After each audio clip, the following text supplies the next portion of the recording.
भारत मार स्वाधीनता संग्राम कथा समग्र देश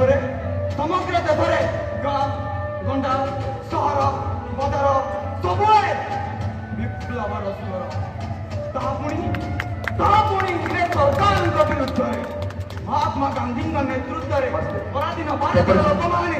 विभिन्न स्थान में एकत्रित हो सभा समिति मान कर लुंठनकारी अत्याचारी इंग्रेज मान को किपरि देश बाहर करेंगे मेरी करूँ आलोचना करूना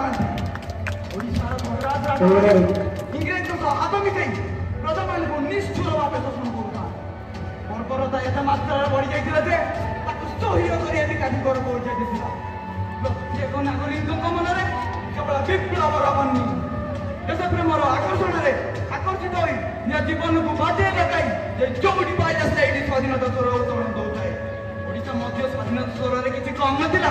देशर स्वाधीनतार स्वर्णिम अध्याय कनिष्ठ वर्गर एक बालक जे निज जीवन हसी हसी सी आउ कई नुहति ढेंकानाल जिलार नीलकंठपुर अम्लान प्रतिभा